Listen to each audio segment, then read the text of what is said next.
إن الحمد لله نحمده ونستعين به ونستغفره ونعوذ بالله من شرور أنفسنا وسيئات أعمالنا. من يهده الله فلا مضل له ومن يضلل فلا هادي له. أشهد أن لا إله إلا الله وحده لا شريك له وأشهد أن محمدا عبده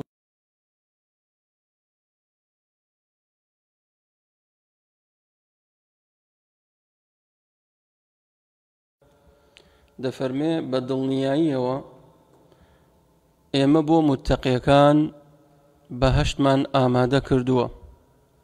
بەڵام چۆن بەهەشتێکە کەوا دائیمە تۆ لە نەعیمای مقیم بەردەوام نەبڕاوەیە، جیاواز لەو باخەی دنیا کاتێ خوای پەروەردگار بەڵاکەی بۆ نارد و سوتاندی کۆتایی پێهات.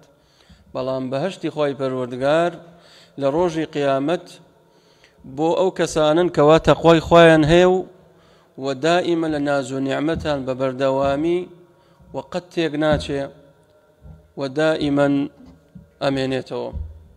لێرە دیقەتدەن خوای تەعالا جەزایەکی باس کرد لە بەرامبەر وەصفێک. وەصفەکە چییە؟ بەهەشتە. ئەی جەزاکە یان بالعکسە زانم وەصفەکە تەقوایە، جەزاکە چییە؟ بەهەشتە.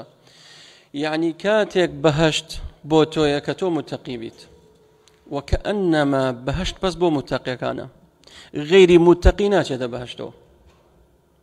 ئین للمتەقینە عند ربهم جنات النعیم. متەقی شەیە؟ متەقی ئەو کەسەیە کەوا خۆپارێزە، خۆی دەپارێزێت لە حەرام، خۆی دەپارێزێت لە تووڕەبوونی خوا، خۆپارێزە لە چی؟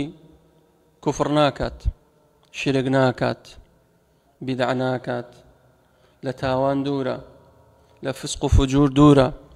ئین للمتەقین هەر شتێک بێتە مایی ئەوەی کە خوای پەروەردگار تۆڕاکە ئەو لێ بە دوورە، متەقیە، خۆی لێ پارێزێ، ئەو کەسە تەقوادارە. فەرمووی ئین للمتەقینە عند ربهم. پاداشتی تۆ لای کێیە؟ لای زەید و عەمڕ نییە، کەواتە بۆ خوا ئیشکە، چونکە پاداشتی تۆ لای خوایە. کە لای خوا بوو بۆ ئەمەوە ئیش مەکە، ئیخلاست هەبێ، تەقوات هەبێ، بەس بۆ خوای گەورە کردەوەکانت ئەنجامدە. ئیخلاست نەبێ خەلەل هەیە لە تەقواکەت، ئەو کاتەش ناچیتە بەهەشتەوە کە مخلص نەبیت. ئین للمتەقینە عند ربهم جەنات. خوای گەورە چۆن وەصفی جەناتی کرد؟ نەعیم، ئەو بەهەشتەی کەوا هەمیشەییە و قەت کۆتایی نایەت. بەڵام نەعیمی دنیا، خۆشیەکانی دنیا، لەزەتەکانی دنیا کۆتایی دێت. تۆ هەرچەندە باخێ گەورەت هەبێ، باخەکەی تۆ دەدۆنم بێت، هەموو شتێکی تیا بێت، خۆشە، بەڵێ خۆشە، بەڵام ئەم خۆشیە کاتیە، بە مردنت کۆتایی دێت، خۆشیەکە نامێنێت. لەگەڵ نەخۆش کەوتی کۆتایی دێت، ئەو خۆشیەت لەزەتی لێ ناکەیت. مسلمانی ڕۆژێ باسی کرد، وتی ئاغاتمەچین ئێمە ئیشمانە کرد لە خانوویەک، وتی خانووەکە ڤێلایە زۆر خۆش و زەبەلاح و گەورە بوو، خاونەکەی دەوڵەمەند بوو. وتی کە نیمەڕۆ هات خواردنمان دەرکرد و نانمانە خوارد. ئەجا عەمەلە عادەتەن تەماتە با لەگەڵ خۆیە و تەماتە و ڕۆنێکە و ئاوا شتێکی سوکەڵا بن. وتی خەریکە و خواردنە بووین. وتی کابرا ئاوا سێرمانیە کرد، وتی خۆزگان بە خۆتان. وتی سێرماکردم پیاوە زۆر دەوڵەمەند، بۆچی خۆزگا بوو؟ وتی وەڵڵاهی تەمەنا ئەکەم ئەو پارۆوەنانە بخۆم ناتوانم، بۆ نەخۆش بوو، نەیەتوانی پارویە نان بخوات، ئێتر ماڵ چی لێ بکە، چی لەزەتێکی لێکات. کەواتە ئەو لەزەتە و ئەو دەوڵەمەندیە کاتیە، لە فترەیەکە خۆش بوو بۆ پیاوە، بەڵام کە نەخۆش کەوت کۆتایی هات. ئەی لە بەهەشتا نەخۆشی نییە، لە بەهەشتا برسێتی نییە، لە دنیا برسیتە بێ، لە بەهەشتا برسێتی نییە. ئین لەکە ئەللا تەجوع فیها ولا تعڕا. برسێتی نییە، نەخۆشی نییە، لە بەهەشتا بەڵا نییە، لە دنیای بەڵا هەیە، نەعیم دائیمە لە خۆشییت، هەمیشەیە و کۆتایی نایات، قەت فەنا بەسەر بەهەشت و دۆزەخ نایە. بۆی عەقیدەی ئەهلی سونە و جەماعە ئەوەیە کە بەهەشت و دۆزەخ چییە؟ لا يبيدان، يعني لا يفنيان. وەرتا نەگرت لە عەقیدە واسطیە لە طەحاوی باسەکرێ لەوێ لە کتوبی عەقیدەیە، قەت کۆتایی نایەت. ئەوەی چۆ ناو دۆزەخەوە لە کافر و بێباوەڕان بە هەمیشەیی هەتا لە ناوێ بێنێت، و ئەوەشی لە باوەڕداران چۆ بەهەشتەوە بە هەمیشەیی و بە هەتای لە ناو نعمەتا بێت. ئیتر ناز و نعمەتەکانی بەهەشت زۆرن. کەواتە ئین للمتقین عند ربهم جنات النعيم أفنجعل المسلمين كالمجرمين ما لكم كيف تحكمون. چۆن دەبێ مجرم و کافر و بێباوەڕ یەکسان بێ لەگەڵ مسلمانێکی باوەڕدار؟ شتوا بێت نابێ. ما لكم كيف تحكمون، ئەوە چۆن حکمێکە ئێوە ئەیدەن؟ ئایا پاداشتی ئەو کەسانی کەوا ئیماندارن لەگەڵ ئەو کەسانی کەوا ئیمانیان نییە یەکسانە؟ نەخێر یەکسان نییە. ئەمڕۆ ئەوانی کەوا بانگەشەی ئازادیەکەن، دیموکراتیەت، کاتێک کەسێکە بینی دێتە سەر شاشە جنێ و بەخوادا سوکایەتی بە ئیسلامەکە، قسە بە دینەکەمانەکە، لە عەلەی سەحابە ئەڕوات، جنێ و بە پێغەمبەری خوادا صلی الله عليه وسلم، کە کەسێک ڕەدی بداتەوە ئەڵێ تۆ بۆت نییە ڕەدی بدەیتەوە. بۆ لە کاکە حڕە، حەقتان چییە بۆ خەڵکەوە؟ کابرا چی معتەقەدێکیە، چی دینێکی هەیە، وازی لێ بێنن. ئێخوای تەعالا فەرمێ ئەفەنەجعل المسلمین کالمجرمین. ئەمە چۆن بڕیارێکە، چۆن حکمێکە ئەوەی کەوا مجرمە یەکسان بێ لەگەڵ کەسێکی مسلمان. هەر ئەو قانون و بڕیارە و ئەو یاسایی کەوا سەرۆشی وڵات دەری کردووە، ئەو یاسایی خۆت دادناوە بۆ هاو نیشتیمانان، ئەگەر کەسێک یاسا پێشێل بکات، بۆ نمونە پابەندی یاسای مرور نابێت، محاسبەیەکەن یان نا؟ محاسبەیەکەن. ئەگەر کەسێک پابەندی قانونی وڵات نەبێت، بۆ نمونە چەتەیی کرد، بۆ نمونە جنێوی بە سەرۆکدا، بە سەرۆک وڵاتدا، بە مەسئولێکدا، بە دەسەڵاتدارێکدا، لێی قبوڵەکەن؟ نا، لێی قبوڵ ناکەن. ئەی باشە بۆ قبوڵەکەن ئەو خەڵکە بە ناوی دیموکراتیەت و بە ناوی ئازادی خواست دێن سوکایەتی بە ئاینی پیرۆزی ئیسلامەکەن و ئێوەڵێن نابێ ڕەدیان بدەنەوە کەیفی خۆیان ئەو خەڵکە ئازادە. ئەو حڕیەتە و ئازادیەت داوە لە بەرامبەر دینی خوا، ئەی بۆ خۆت ئازادی نییە؟ ئەگەر یەکێک سوکایەتی بە تۆ بکا و جنێو بە تۆ بدا یان بە بنەماڵەی تۆ بدا، ئەو کاتە لێی قبوڵ ناکەیت و حەقی خۆشێتی لێی قبوڵ ناکات. بەڵام دینەکەی خوای گەورە ئەوەندە سووک بێت، ئەوەندە هیچ بێ لای تۆ، بڵێ وەڵا کاکە حەقمان چییە؟ ئەمە مجریمە، ئەوە موسلیمە، ئەوە ئیماندارە، ئەوە کافرە. فەرقی نییە کاکە، فەرق نییە لە بین جوولەکە، فەرق نییە لە بینی گاور، فەرق نییە لە بینی موسڵمان، هەمومان ئینسانین.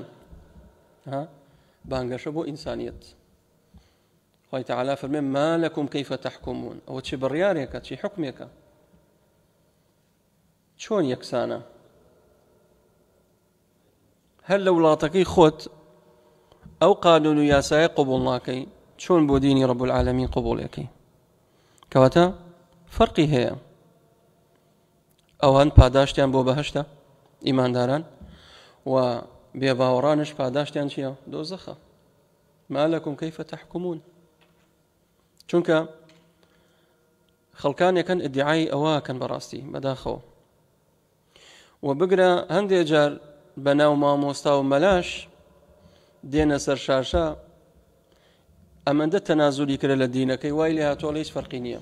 فەرق نییە لە بینی گاور، فەرق نییە لە بینی جوولەکە. ئێکە فەرق نییە لە بینی جوولەکە و مسلمان. ئەی ئەوانەی وڵاتانی غەزە ئێستا قەسفەکەن و ئەو خەڵکە ئەکوژرێن، ئێمە گەر ئەوانە کە قەسفی مسلمانانەکەن مەگەر جوولەکە نینەوانە؟ ئێگە فەرقی نییە بۆ هەتاکو ئێستاکەوە بۆ چەند ساڵە ڕوات وا بۆ نزگەی 100 ساڵە ڕوا وڵاتی فەڵەستین جوولەکە داگیری کردووە و مسلمانان لەوێ ئەکوژێ و قەتل و عامەکات. ئەوان دەڵێن نەخێر فەرقی هەیە کەچی مسلمانێکی جاهلی نەفام کەسێکی دین فرۆش دێتە سەر شاشاڵێ نا هیچ فەرقی نییە بەداخەوە. ما لكم كيف تحكمون أم لكم كتاب فيه تدرسون إن لكم فيه لما تخيرون. باشا إيوة كتابك تنبوها توا للاني رب العالمين مدارستان كدبي برياريك بي بلي خواي پروردگار أو برقية أو قانون أو ياسايا بو آية فرق نيلة بين مسلمان وغير مسلمان. أم لكم كتاب فيه تدرسون آية التوراة هاتوا آية الإنجيل هاتوا آية القرآن هاتوا بليس فرق يقنيا بلغمان بو بينن. أم لكم كتاب فيه تدرسون إن لكم فيه لما تخيرون. اگر وایا كوا أو ياسايا كوا أو برقيا لكشوي آيات هاتوا لكشوي قرآن هاتوا بل مجرم ومسلمان يكسانا. لباشان دا فرمي خواي رب العالمين أم لكم أيمان علينا بالغة إلى يوم القيامة إن لكم لما تحكمون. آية سويندك بيمانك للاني خواي پروردگار و بوتان هاتوا كبل هيش فرق نيل بين مسلمان وقاور هيش فرق نيل بين مسلمان ومجرم. أم بيمان لكويا بأوي حكم برياني لسر بدريت أم لكم أيمان علينا بالغة إلى يوم القيامة إن لكم لما تحكمون. سلهم أم خطاب أبو بيغمري خواه صلى الله عليه وسلم دفرمي برسياريان لك أيهم بذلك زعيم. برسياريان لك زعيم واتا زمان. ها بيغمري خواه فمي عليه الصلاة والسلام أنا زعيم ببيت في الجنة لمن ترك المراء ولو كان محقا. واتا من زمانتي بهشتكم بو كسك أجر وازد جدال ومشتمر بيني أجر لسر حقش بو. ها زور جار جدال ومناقشة درست به بحقش بيواز بينه تو ما دام بيت الدل صغلتي و ليكترازان وبرايتين من جدال مكان. ليرخوي تعالى فرمي سلهم أيهم بذلك زعيم أي محمد صلى الله عليه وسلم فبي باوران بلي كاتيك لين فرقني لبين مسلمان وغير مسلمان إما لروجي قيامة إما براوين هيش فرقيش نية بلي كتابك ما بو بينن كخواي قورة تأييدي أو فكري إيو بكات نيانا سويندك قسمك بيمانك قريبستك للاني رب العالمين وعدك بلينك أوشيان نبو كفيلك ضمانتيك بو أقصيك وائكا أيهم بذلك زعيم. لباشان دا فرمي أم لهم شركاء فليأتوا بشركائهم إن كانوا صادقين. يان أوتا أمانا أواني كواجق لخواي قورا أيام برست لدنيا لا تعزو منات أو كساني كوالا دنيا هاوريان بيدا كانوا عبادتيان بو صرفا كان يان وعدو بلينيان لوان ورقردو لروجي قيام السريان خات كفرقني لبين مسلم ولا بين مجرم فليأتوا بشركائهم كأواني كواكردويان بشريكي خوا بأوان بين رزقاريان كان زامتوانن أمرو خلقان يكن هاورا كان عبد القادر الجيلاني رحمتي خواي قوي لي بيت الشيخ عبد القادر آية روجي قيامة الشيخ عبد القادر الجيلاني ديت فريات سلهم أيه بذلك زعيم. خوي تعالى فرمي فما لهم من شافعين شيء لروجي قيامة شفاعة بوبكا وتكاد بوبكا رزقارتكا بلي والله هيش فرقي نية فرق نية لبين قاور وجولك ومسلمان ويزيدي وبوذا برستيك ومشرك برستيك وهيش فرقي نية حمو من رومان كردو دخوا أما پروردگار فرمي يان أوتا أمانية وبشتان بستوبة شركاء خوتان ئەوانەی کەوا کردوتانن بە شەریکی خوای تەعالا دەبڕۆ بانگ ئەوانشمان بۆ بکەن بزانم هێز و دەسەڵاتی ئەوان چیە تاقییان کەنەوە.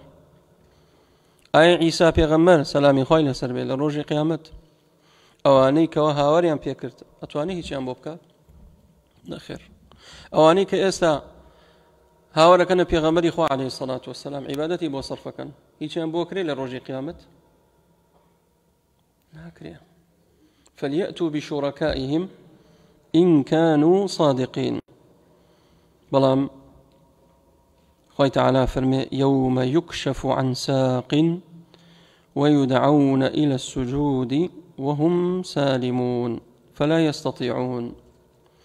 بلام روجي قيامة أو اندسخت لأن خوي تعالى باسي أهوالي روجي قيامة من بوكات لروجي قيامة هركسك غيري خوي پەرست بێت بانگی پەرستراوەکانەکەن و ئەوانشی کەوا شوێنیان کەوتون ئەوانەی کەوا خۆریان پەرستووە بانگیان لێەکەن ئەو کەسانی کەوا خۆرپەرست بوون خۆرشەکەوێتە پێشیان بۆ جەهەنەم ئەو کەسانی کەوا مانگ پەرست بوون مانگەکەوێتە پێشیان وەکو قائیدێک ئەوانەشی کەوا پەرستیان لە دنیا ئەوانش بۆ جەهەنەم ئەو کەسانی کەوا دارپەرست بوون ئەو کەسانی کەوا قەبرپەرست بوون ئەو کەسانی کەوا غەیری خواتان پەرستووە لا تعلزە و هوبەل و مەناتان پەرستووە هەموو ئەوانە بێتە پێشەوایان ئەمانش ئەتباعەکانیان شوێنیان نەکەوێ هەموویان بۆ ناو جەهەنەم لێخڕێن. کاتێکم ئاەتە دابەزی إنكم وما تعبدون من دون الله حصب جهنم أنتم لها واردون. مشركين وتيان أجر وابيت كواتا أواني كوا عيسى ينبرست عيسى كيوتا بيش يعني وانش بودوزخ شبهان هاوردو پیغمبر خدا صلى الله عليه وسلم بو كم يقوستا خوي تعالى آتي داقرت چی فرمو خوي تعالى إن الذين سبقت لهم منا الحسنى أولئك عنها مبعدون. أواني كوا سبقت لهم منا الحسنى بياوچاكان بيغمران أولياء أواني كوا صالح بون لدنيا أولئك عنها مبعدون. أوانا ناشنا دوزخ بلام غيري أوان بياو خرابكان ناصالحكان مشرككان أوانا بو دوزخرون أوانا بو ناو دوزخرون. شاهد لێرە چی بوو لە ڕۆژی قیامەت هەر یەکە و ئەتباعی خۆی بۆ ناو دۆزەخ چێ ئەمێنێت؟ ئیماندار و باوەڕداری ڕاستەقینە و منافقەکان ئەمێنن. خوای تەعالا کاتێک پرسیارەکرێ لە منافقەکان دەڵێ ئێوە کێتان پەرست؟ دەڵێ ئێمە خوای گەورەمان پەرست. يخادعون الله والذين آمنوا لە دنیا خیداعی ئەویان بوو لەگەڵ فێڵیانە کرد لە خوا و لە ئیمانداران ئەوە فێڵیان لە ئیمانداران کرد هاتنە ناو ئیمانداران ئێمەش موسڵمانین ئێمەش لەگەڵ ئێوەین وإذا خلوا إلى شياطينهم قالوا إنا معكم إنما نحن مستهزئون. منافق ئەوەیەکەوە لە بانەوە شتێکە و لە بنەوە شتێترە دێ بۆلات بەدەم تا پێخەنی و لە پشتەوە قسەت پێکە دێ پێتەڵێ موسڵمانم وەکو تۆ دوای لە پشتەوە گاڵتە بە دینەکەتەکە. ئەم کەسانە لە ڕۆژی قیامەت دەڵێن ئێوە کێتان پەرستووە؟ دەڵێن خوا. خوای تەعالا خۆی نیشانەدا لەسەر شکلی کەسێک دیمەنێک لە حەدیثە هاتووە ئەڵێن ئەمە بە ڕەب العالەمین ناکە ئەمە ئەوە نییە ئەوجا لەسەر شکل و حەقیقەتەکەی خۆی خوای تەعالا خۆی نیشانەدا. ئەلێرا فەرمێکی یەومە یوکشەف عەن ساق لەو ڕۆژە خوای تەعالا پێی خۆی هەڵە ماڵێت کەشفی دەکات نیشانی کێدات؟ منافقەکانەدا.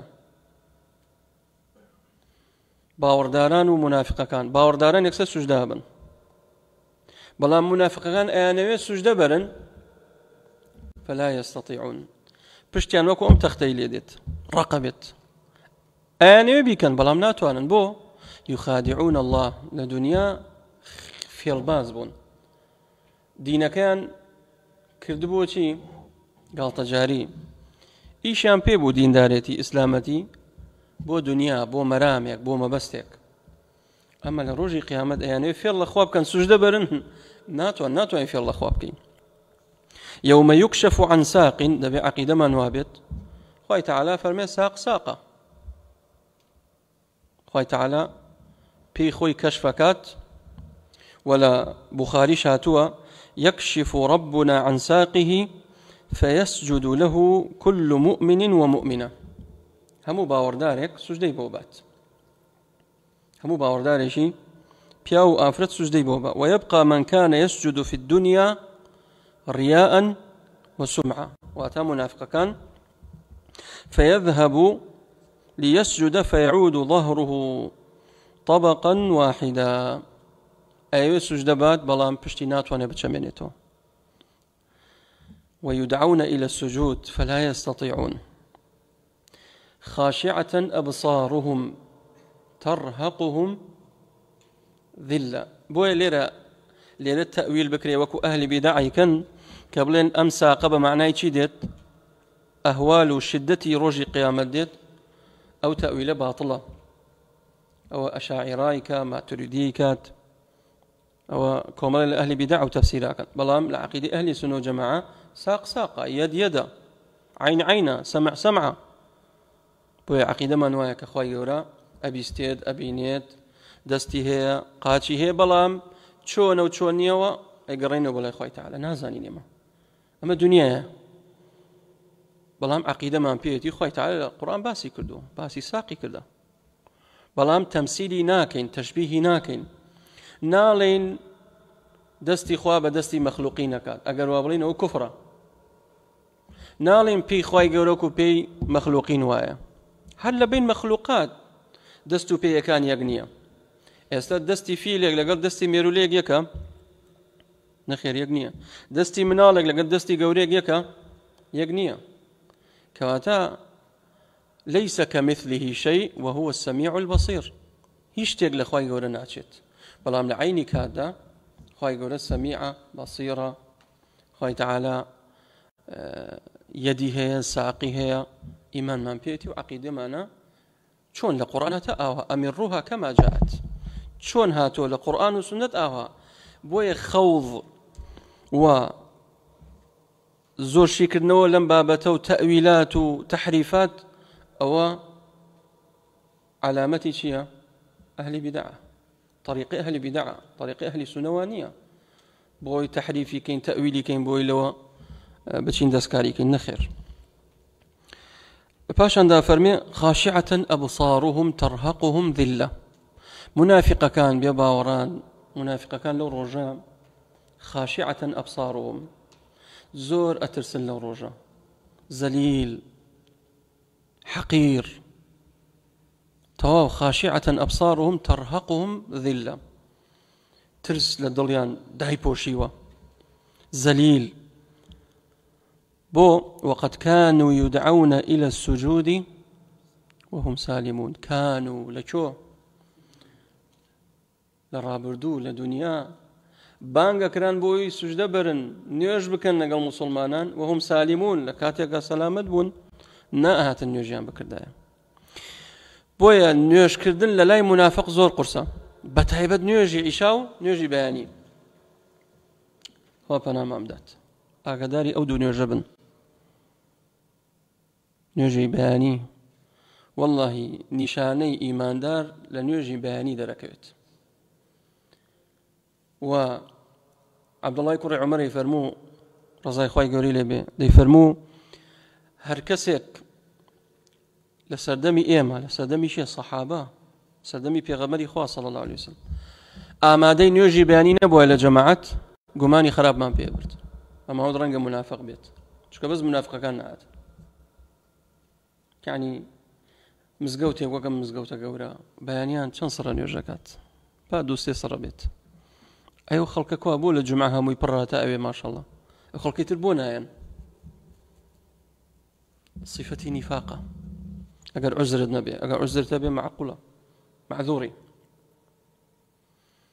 بۆ ئینسان دەبێ وقد كانوا يدعون إلى السجود ئەیتوانی سوژدە بەرێ بێ بۆ مزگەوت نوێژ بکات يعني لە ماڵش بیکەی لە کاتی خۆی بەبێ عوزر تاوانباری چ جار ئەگەر هەر نەیکەی خەڵکێکەیە وڵا ڕۆژێک گەنجێک کاتی وەڵایی نازانم بۆ 12 ساڵ نوێژەکەم حتا ئەسە نوێژ بەیانیم نەکردووە چوار فەرزەکەم